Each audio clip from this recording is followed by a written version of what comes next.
I'm making the Vietnamese-style grilled chicken with rice. Meal prepping is just one strategy international student William Nhat Minh Nguyen uses to save money in Sydney, Australia. Similar meal outside could cost me about $15 to $20, and if I meal prep, I make it at home, it will be about $3 to $4 per meal. So I could save about $10 per meal. Another plus, the 21-year-old from Vietnam gets to cook what he likes. I love rice, so I usually cook rice, and then I cook chicken or pork or beef. I usually cook once or twice a week. If I cook once, it will last for about 3 or 4 days. And that's my typical meal prep. Food is William's second biggest expense after rent. He's now in his second year at university, studying education and media arts. But he's had 6 years to learn how to make the most of his money in the city. For the past 6 years living and studying in Sydney, one of the challenges that I face is the cost of living. Sydney is very expensive. William doesn't have to shoulder the cost of his university fees. His parents pay for that.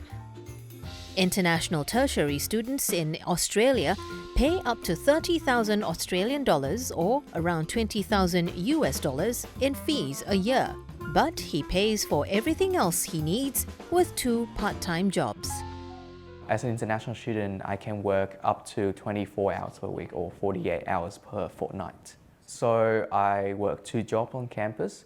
One of them is social media marketing. So I earn about $1,000 to $1,200 per week, and I spend about $800 including tax. I save about $300 per week, and some of my saving goals are to travel and to help my parents with the tuition fees. Besides providing extra income, working while studying has other benefits too. When you do a role that basically is aligned with the degree that you're studying, that's going to look good on your CV and your resume, because that is going to, your potential employer in the future is going to look at it and say, okay, while studying, this student has been working in this industry, has been gaining a certain experience. And oftentimes, if you do well enough, some of these employers are already waiting for you when you graduate. William used to live off campus because it appeared to be a cheaper option. But it came with a big trade-off. I used to rent a room in Western Sydney, and I paid about $150, that including everything. And now I live on camp, I pay about $300.70 per week. When I used to live off campus, I paid about $50 in public transport per week. But the time, because it took me like an hour and a half to 2 hours to get up to campus, so time is money. Online food shopping also helps William stretch his dollar. And he's worked out that delivery fees are less than what he would pay for public transport.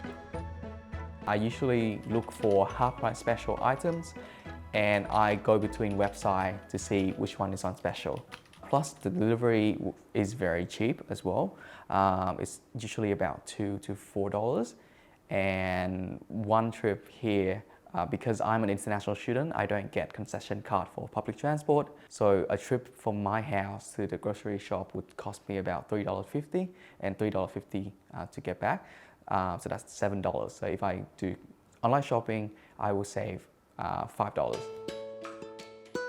When he's off duty, William makes full use of student discounts for everything, from mobile plans to movie tickets. Sometimes he's even able to find options that don't cost a cent. So instead of paying $20 for the gym, I live very close to the beach, and it usually takes me around 20 minutes to get to the beach. So I don't pay for the gym. I usually just go for a walk after class. And when he has to eat out, he also has a saving strategy for that.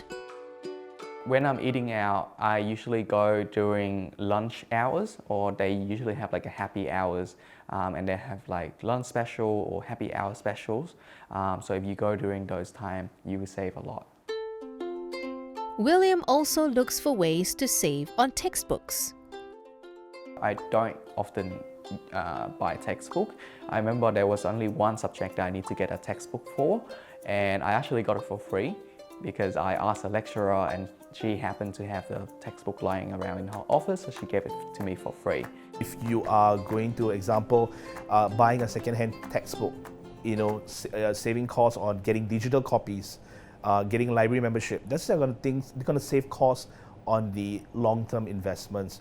So for a student who wants to create a budget, I would say try to figure out first of all what's your income, and then weigh in what you're going to be your average cost of living, such as food, travel, the average cost of utilities. So basically, what are your nice to haves, compared to your necessaries. I think this helps you kind of factor in what is going to be your important costs.